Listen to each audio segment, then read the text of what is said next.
Welcome to this week's Hymn of the Week. This week we have number 786 in Evangelical Lutheran Worship, O Holy Spirit, Enter In.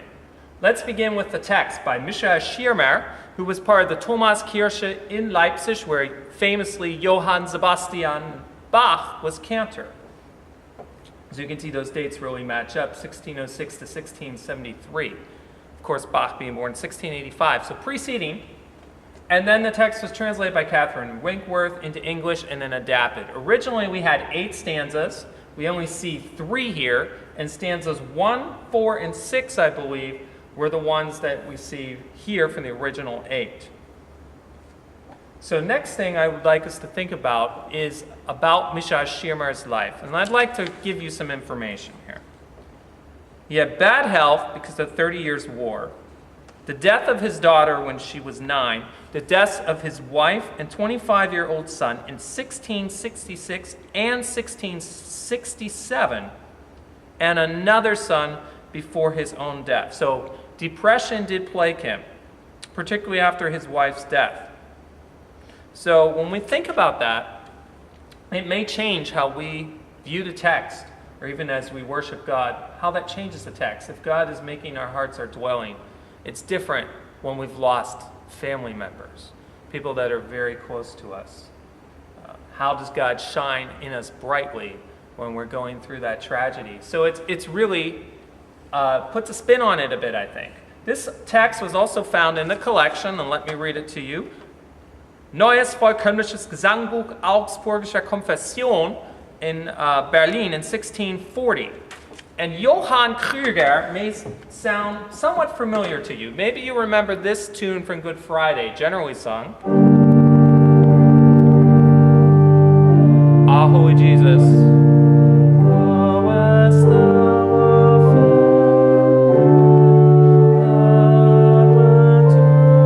And so on. Ah, Holy Jesus, right? And then, of course, Johann Krüger has many other tunes that are used throughout hymnals. But it was found in a collection of Johann Krüger's. So now let's look at the music. We have Philipp Nicolai, also a very well-known name. And Nicolai very likely discovered this in conjunction with Psalm 100. That's what a lot of people believe. We're not totally sure about that. So it's possible that as he was setting this with Psalm 100 or found it somewhere else, that he was using someone else's material. But we're going to credit it to Nicolai. And it's in a bar form.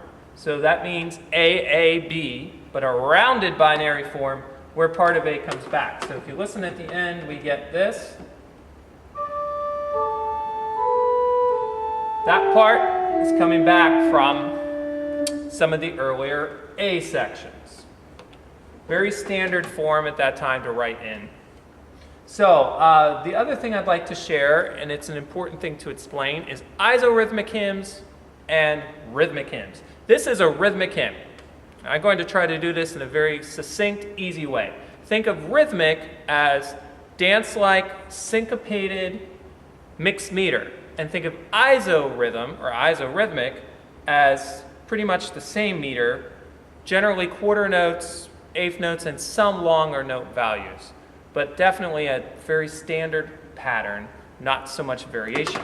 And if I put this on the reeds, the hymn that we have, hopefully you'll be able to dance like the Renaissance.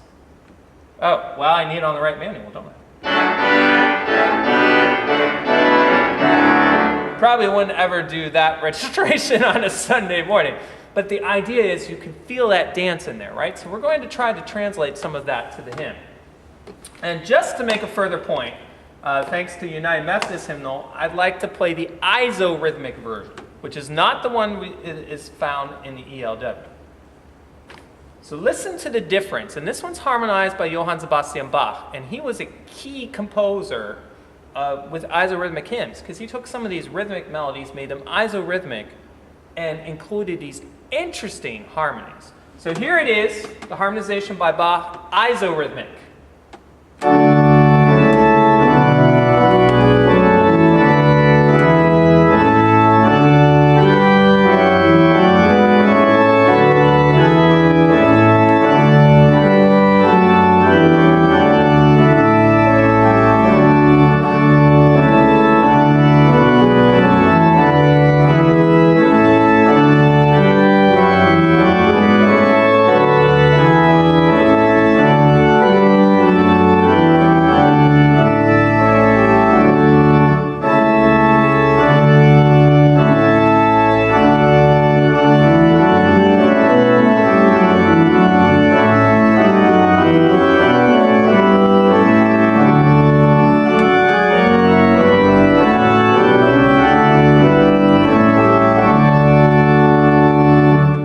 there is the isorhythmic version. Thank you to the United Methodist Hymnal for that.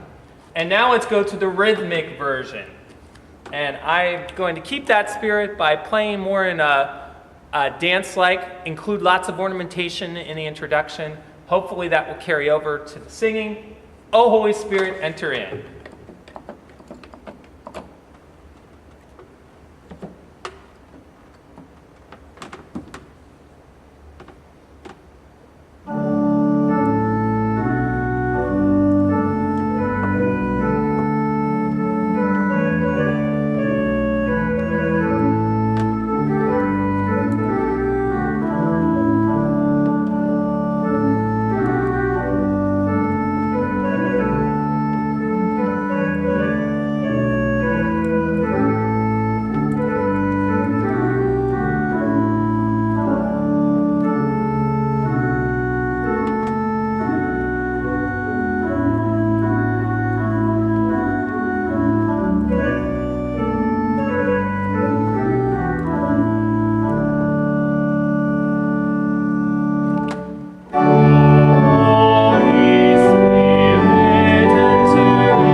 think it changes the text dramatically when we think about some of the circumstances in Mishai Shimar's life and what a radiant light it can be if we allow that text to sort of help us in the tragedies that we may be facing, but also the challenges that we face today living in this world.